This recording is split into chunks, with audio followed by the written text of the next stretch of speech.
사랑하는 성도 여러분, 사순절 기간을 지나고 있습니다. 이 기간을 통하여서 예수 그리스도의 십자가의 그 고난의 의미와 또 하나님의 그 크신 사랑과 은혜를 다시 한번 되새기는 시간, 그리고 우리의 신앙을 다시 한번 돌아보면서 점검하는 시간이었으면 합니다. 지난 주일에 태순절을 작정해서 우리가 함께 기도하고 있는데, 이제 사순절 기간이 끝나면 온라인 사랑 나눔 축제가 4월 4일 부활절에 있게 됩니다. 그래서 우리가 태신자를 놓고 계속 기도하시고, 또 이 기간 동안 하나님 아버지의 마음, 정말 독생자를 이 땅에 보내주신 것이 우리를 구원하신 것뿐만 아니라 믿지 않는 그 영혼들을 사랑하는 마음으로 영혼들을 향한 그 구원의 손길을 베푸시기 위해서이기 때문에 우리도 함께 복음을 전하고 기도하며 나아갔으면 좋겠습니다. 기도하고 말씀 나누겠습니다. 하나님 아버지 감사합니다. 오늘 우리에게 귀한 하루를 허락하여 주시고 말씀으로 열어가게 하시고, 또한 이 말씀 붙들고 나아가서 오늘 하루도 승리하며 하나님께 온전히 드릴 수 있는 하루 되게 하여 주시옵소서. 감사하며 예수님의 이름으로 기도합니다. 아멘. 오늘 3월 2일 화요일 새벽기도 큐티 말씀을 나누겠습니다. 사도행전 14장 8절에서 18절까지의 말씀입니다. 하나님의 영광만을 앞세우라. 우리 다 같이 영상으로 말씀을 봉독하겠습니다. 루스드라에 발을 쓰지 못하는 한 사람이 앉아 있는데 나면서 걷지 못하게 되어 걸어본 적이 없는 자라. 바울이 말하는 것을 듣거늘 바울이 주목하여 구원받을 만한 믿음이 그에게 있는 것을 보고 큰 소리로 내 발로 바로 일어서라. 그 사람이 일어나 걷는지라. 무리가 바울이 한 일을 보고 루가오니아 방언으로 소리질러 이르되 신들이 사람의 형상으로 우리 가운데 내려오셨다. 바나바는 제우스라 하고 바울은 그 중에 말하는 자이므로 헤르메스라 하더라. 치유의 제우스 신당의 제사장이 소와 화환들을 가지고 대문 앞에 와서 무리와 함께 제사하고자 하니 두 사도 바나바와 바울이 듣고 옷을 찢고 무리 가운데 뛰어들어가서 소리질러 여러분이여, 어찌하여 이러한 일을 하느냐? 우리도 여러분과 같은 성경을 가진 사람이라. 여러분에게 복음을 전하는 것은 이런 헛된 일을 버리고 천지와 바다와 그 가운데 만물을 지으시고 살아계신 하나님께로 돌아오게 함이라. 하나님이 지나간 세대에는 모든 민족으로 자기들의 길들을 가게 방임하셨으나 그러나 자기를 증언하지 아니하신 것이 아니니 곧 여러분에게 하늘로부터 비를 내리시며 결실기를 주시는 선한 일을 하사 음식과 기쁨으로 여러분의 마음에 만족하게 하셨느니라. 이렇게 말하여 겨우 무리를 말려 자기들에게 제사를 못하게 하니라. 우리 다 같이 8절부터 한번 살펴보도록 하겠습니다. 루스드라에 발을 쓰지 못하는 한 사람이 앉아 있는데 나면서 걷지 못하게 되어 걸어본 적이 없는 자라.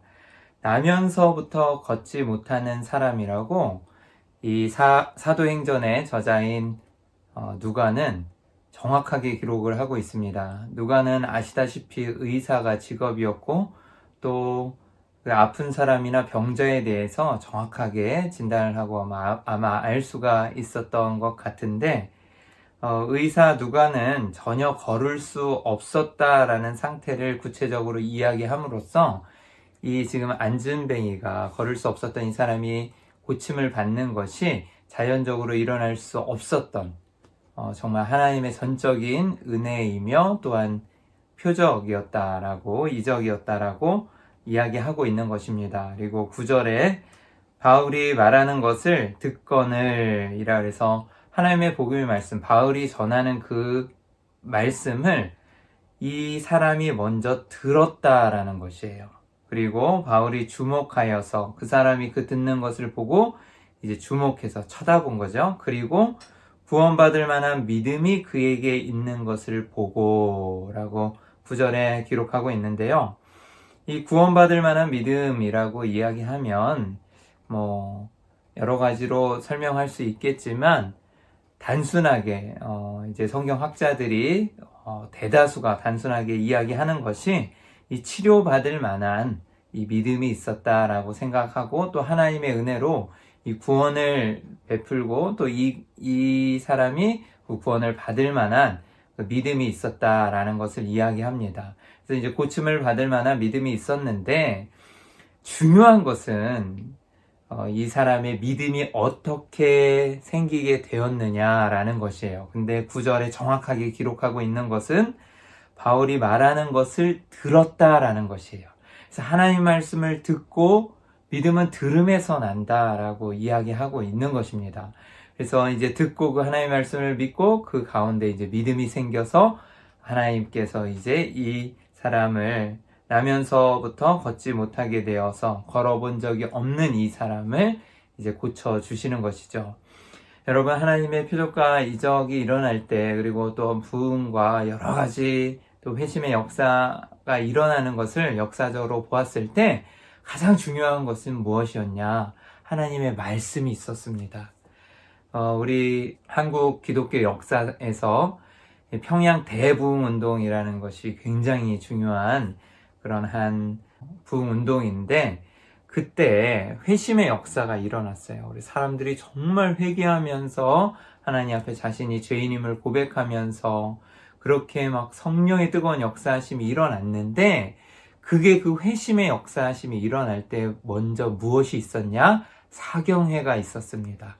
그래서 하나님 말씀을 듣고 또 그 말씀을 붙들고 정말 자신의 삶을 비춰봤을 때 자신이 죄인임을 깨달으면서 회개하고 회심의 역사가 있고, 거기에서 정말 부흥의 불길이 일어나면서 놀라운 말할 수 없는 그 부흥의 역사심이 일어났던 것처럼, 여러분, 믿음은 들음에서 나는 거예요. 하나님의 말씀 없이 그렇게 우리의 믿음이 설 수가 없습니다. 그래서 오늘 우리 큐티 말씀, 그리고 또 예배 시간에 전해지는 그 설교 말씀, 그리고 하나님의 말씀을 날마다 가까이 하면서 여러분들이 읽는 것이 너무나도 중요한 것이에요. 하나님의 뜻을 알 수 있고, 또 하나님이 우리에게 보여주신 그 계시의 완전하신 그 하나님의 성경 말씀을 붙들고 나아갈 때 우리에게 승리와 구원의 역사하심이 있는 것입니다. 여러분, 절대 잊지 마시고 꼭 말씀을 가까이 하시고 말씀을 중요하게, 정말 송이꿀보다 더 단 이 말씀을 사모하십시오. 계속해서 10절을 볼 것 같으면은요, 큰 소리로 이르되 내 발로 바로 일어서라 하니, 그래서 부축해서 일으킨 것도 아니고 그냥 그 자신의 힘으로 자신의 발로 일어섰다라고 이야기하는 것이에요. 그리고 그 사람이 일어나 걷는지라. 할렐루야.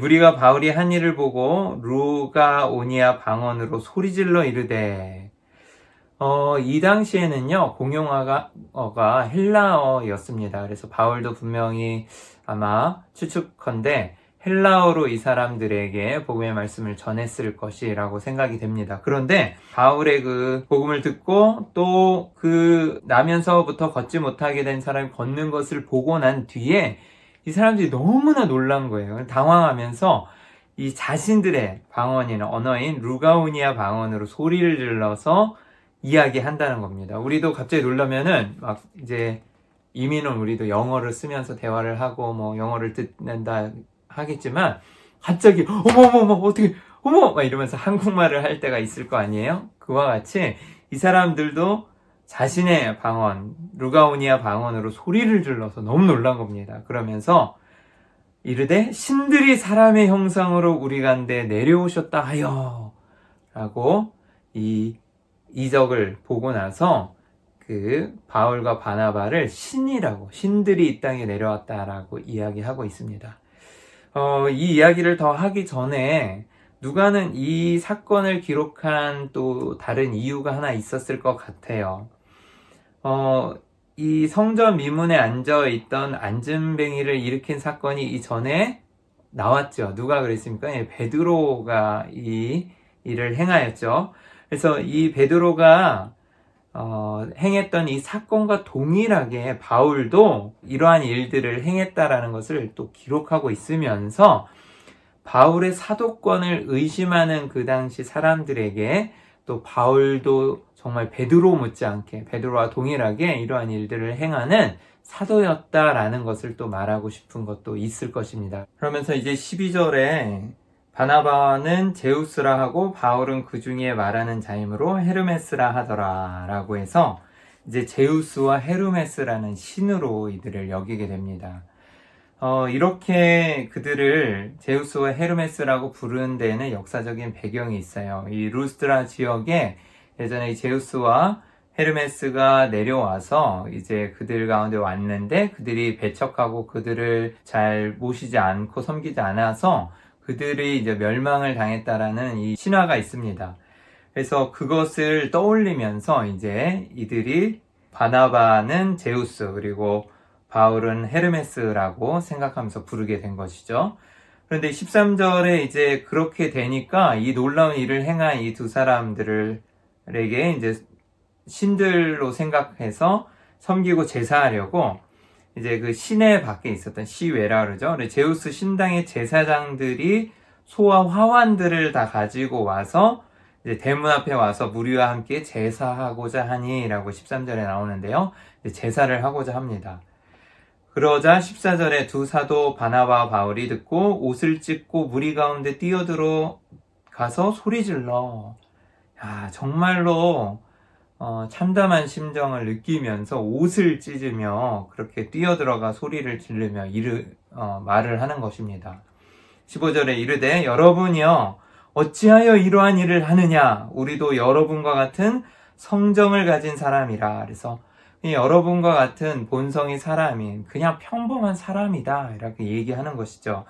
여러분에게 복음을 전하는 것은 내가 지금 이러한 이적을 행하고 또 하나님의 복음의 말씀을 전하는 것은 이런 헛된 일을 버리고 정말 하나님이신 그 정말 전능하신 하나님을 섬기고 정말 예수 그리스도를 주라고 고백해야 되는데 그렇지 않고 이런 제우스와 헤르메스를 섬기는 이 이방신들 그리고 정말 우상을 섬기는 그 헛된 일을 버리고 천지와 바다와 그 가운데 만물을 지으시고 살아계신 하나님께로 돌아오게 함이라 라고 오히려 하나님의 복음의 말씀을 또 하나님을 담대하게 선포하고 있는 것입니다. 그러면서 16절에 하나님이 지나간 세대에는 모든 민족으로 자기들의 길들을 가게 방임하셨으나 그러나 자기를 증언하지 아니하신 것이 아니니 곧 여러분에게 하늘로부터 비를 내리시며 결실기를 주시는 선한 일을 하사 음식과 기쁨으로 여러분의 마음에 만족하게 하셨느니라 하고 이렇게 말하며 겨우 무리를 말려 자기들에게 제사를 못하게 하니라. 16, 17절에는 또 하나님께서 말씀하시는 이 일반 계시라고 부르죠. 자연 계시라고도 하는데요. 그래서 하나님께서 보여주신 그것을 통하여서 여러분들에게 증언하지 아니하신 것이 아니다. 벌써 하나님은 자신을 드러내시고 여러분에게 말씀해 주시고 보여주셨다라고 말씀하고 계시죠. 여러분 이러한 일이 있었을 때, 즉 하나님의 어떤 일들을 드러내면서 사람들에게 주목받고 높아질 수 있는, 교만하여질 수 있는 그런 자리에 섰을 때 그냥 은근슬쩍 넘어갈 수도 있었을 텐데 이 바울과 바나바는 그러지 않았어요. 사랑하는 성도 여러분, 교회에서 우리도 봉사를 하면서 또 어떤 일을 하게 될 때 하나님의 나라와 영광을 위하여서 처음에는 나아가지만 또 그 일들이 너무 잘 되고 또 자신이 드러나게 되고 사람들이 칭찬하게 되면은 은근슬쩍 교만해지거나 자기를 높이고 싶을 때가 있을 수도 있어요. 특별히 또 목회자들은 더 조심해야 될 것 같습니다. 그래서 드러나는 자리에 있고 또 하나님의 말씀의 대언자로 섰을 때 사람들이 주목하여 보고 정말 하나님의 영광을 나타내는 그 도구로 그냥 종으로 부름받아서 사용되어지는 건데 그렇지 않고 사람들이 또 높이거나 아니면 칭찬해 줬을 때 교만하여지고 은근슬쩍 그것을 즐기면서 또 하나님께 영광을 돌리지 않고 자신이 그 하나님의 영광을 취하는 자리에 있을 수도 있을 것 같습니다. 사랑하는 성도 여러분, 우리가 하나님께 열심히 봉사하고 또 교회를 정말 열심히 해 나갈 때 하나님께서 정말 기뻐하세요. 그리고 그것이 정말 칭찬받아야 되는 마땅한 일입니다. 하지만 교회에서 아주 중요한 중직을 맡으신 분들 또 여러 가지 일들로 많은 봉사를 하시는 그런 분들에게 또 찾아오는 유혹은 어찌 보면 교만함일 것입니다. 자신을 높이고 싶거나 아니면 내세우고 싶고 보상받고 싶고 그러한 유혹을 버리고 오직 하나님께 영광 돌리면서 겸손하게 나아갈 수 있는 신앙인, 또 정말 섬기는 자로서의 그런 직분을 잘 감당할 수 있도록 우리 하나님께 날마다 겸손함으로 기도하며 의지하며 나아갔으면 합니다.